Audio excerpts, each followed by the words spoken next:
Hello students, let us continue with Accounting for Partnership Firms Fundamentals Part 2. We are going to learn two important topics here.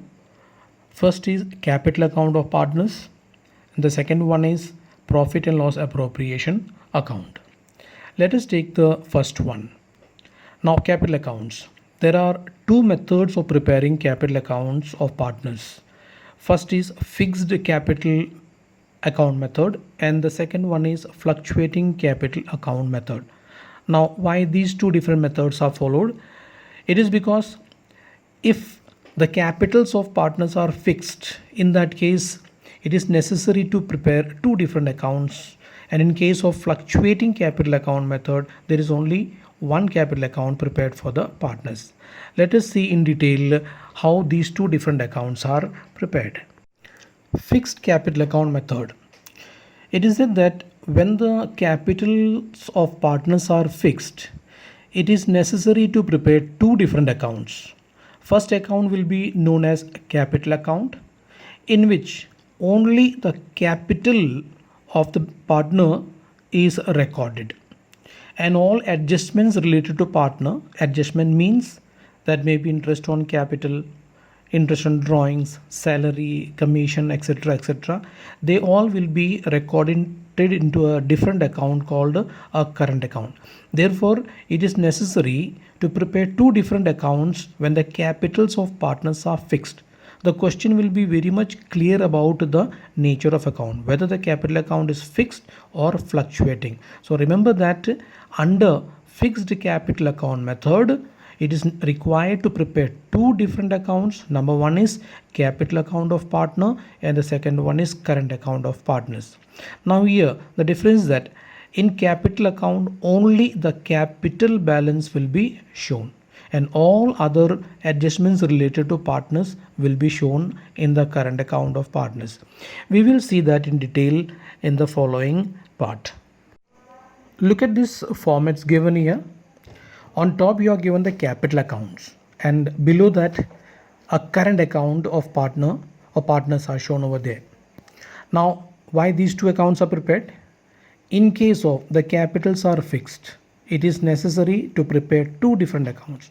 One is a capital account where only the capital balances are shown. In case if there is an additional capital introduced or a permanent withdrawal is made, those adjustments will be shown into capital account. Otherwise capital account will show only the balance of the partners. All adjustments related to partners, that may be interest on capital, salary, commission, profit loss appropriation, there is a profit, divisible profit, drawings, interest on drawings or divisible losses, they all will be shown into a different account called current account. So remember to learn these formats thoroughly. Remember once again, into capital account only the capital is shown, and in case if there is a permanent addition made or permanent withdrawal made in the capital, that will be shown in the capital account. Otherwise all adjustments related to partners, they all will be shown into current account of partners. Now coming to the second method, fluctuating capital account method. The word fluctuating means where the capital keeps on changing year after year. Okay. Under fixed method what happens is that the capital of partners will always remain fixed throughout the life of business. But here in case of fluctuating capital method, the capitals of partners will keep on changing year after year.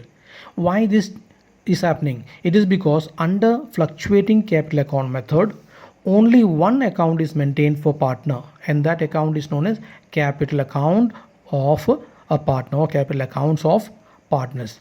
Into this account, the balance of capital as well as all the adjustments related to partners, they all will be returned into this one single account itself. Therefore the capitals at the end of the year will keep on changing from year to year in case of fluctuating capital account method. The following format will make the things very clear to us. Look at the ledger here.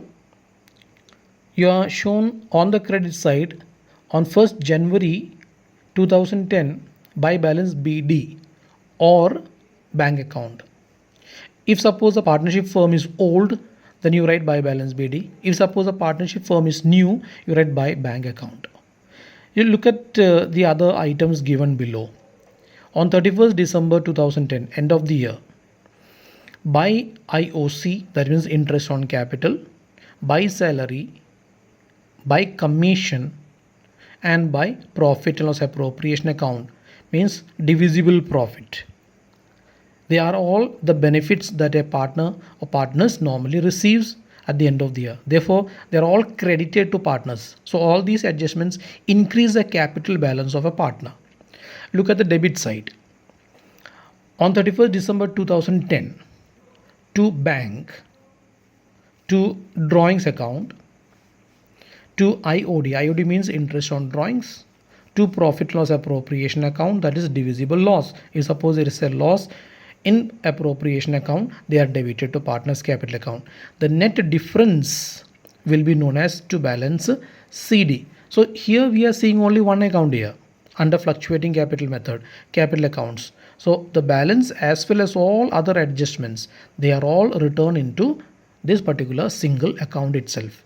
Now you are given a note below the ledger. If there is no information about the nature of the capital account, then it should be considered as fluctuating capital. See, regarding fixed capital method, question will be very much clear about it. If the word fixed is not mentioned in the question, then you have to assume that the nature of capital account is fluctuating. All the adjustments along with the capital balance will be returned into capital accounts of partners. Let us move to the next important topic, that is profit and loss appropriation account. Normally profit and loss appropriation account carries 5 marks in board exam. So what a profit and loss appropriation account means? It is an extension to profit and loss account. Extension to profit and loss account, which means all adjustments related to partners, that is interest on capital, salary, commission, interest on drawings, and divisible profit.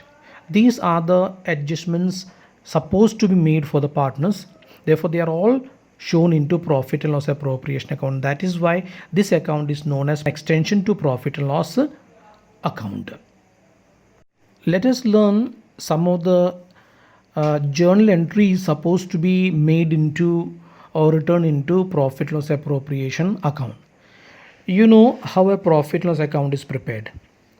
Now after preparing profit loss account, you find either net profit or net loss at the end of the year, and the net loss or the net profit of that particular financial year is transferred to profit and loss appropriation account, and this is done to show the distribution of profit among the partners.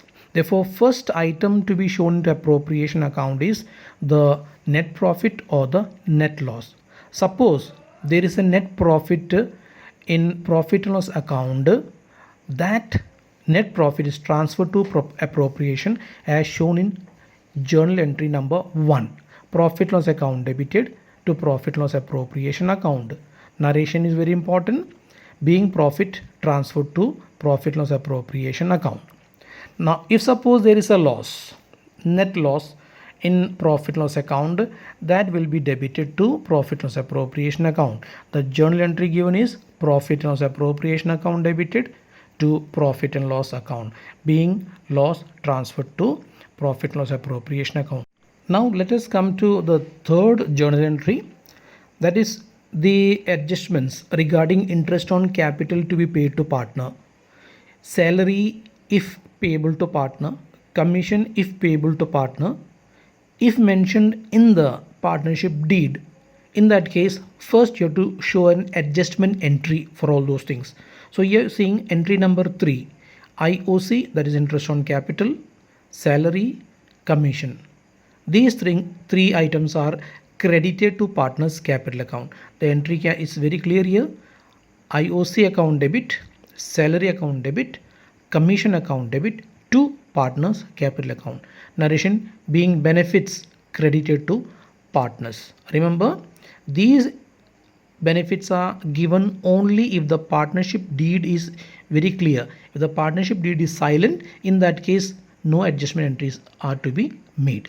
Now, soon after making the adjustment entry, now it's very important to close those entry by transferring them to profit loss appropriation account. Therefore, the fourth entry is made to close those adjustment entries.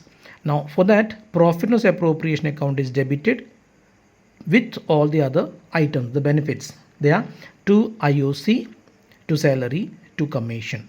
So this is known as the fourth entry is known as a closing entry made at the end of the year. In the same manner, suppose interest on drawings are charged from partners. First adjustment entry is made as partners capital account debited to interest on drawings. There's interest charged on the partner, and a closing entry is made by transferring the same to the credit side of profit loss appropriation account. So you can look at both the journal entries here, number 5 and number 6. Remember again, the format and the narrations are equally important. Interest on drawings are credited to appropriation because is the amount charged from partners, which increases the profit of the firm. If suppose other than the adjustments to partner, if the question says certain part of the profit is to be transferred to general reserve, in that case this seventh entry will make us things very clear. Profit loss appropriation account is debited and credited to general reserve account. Now remember, general reserve is a liability which will remain in the balance sheet as a liability on the liability side. This is because a part of the profit is not distributed among partner or partners, but they are retained in the partnership firm. Therefore, it will be treated as a liability. Now the eighth entry says, after making all necessary entries in the profit loss appropriation account regarding the benefits payable to partner, there will be some difference between the debit and credit side.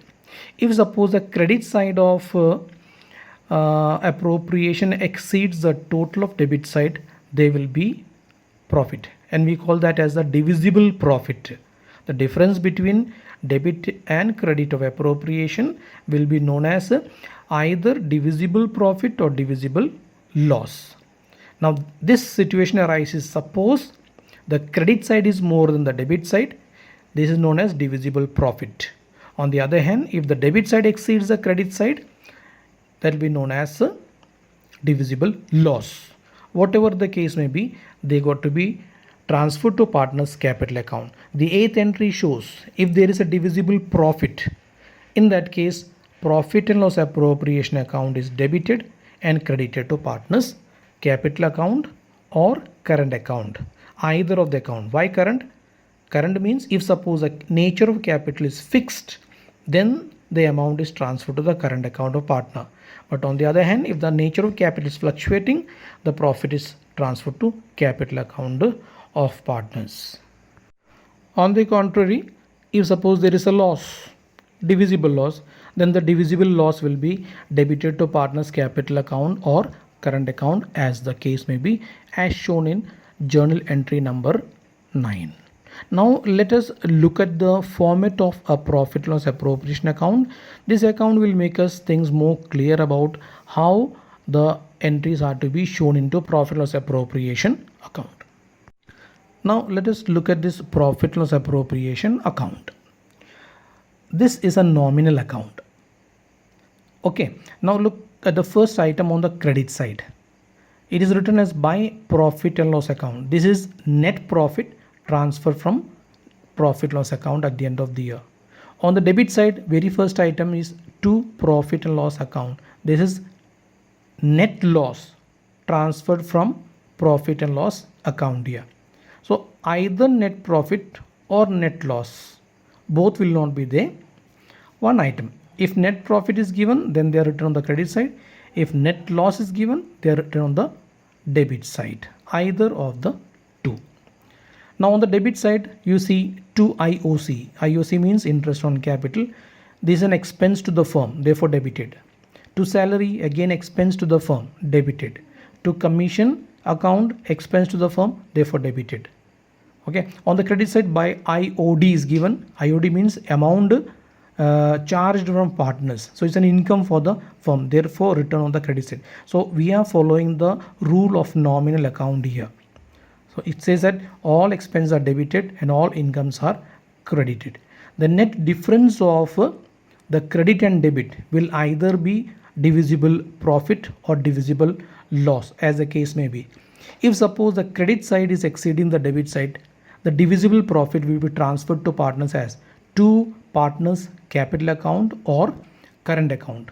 Current account if the nature of capital is fixed. On the other hand, if the debit side is exceeding, the difference will be known as divisible loss, and they will be written as by partners capital account or partners current account. Why current account? If suppose the nature of capital account is fixed, we write by current account. Okay, so for today we come to the end of this particular session. We'll continue in the next video the remaining part of this chapter. Till then, goodbye.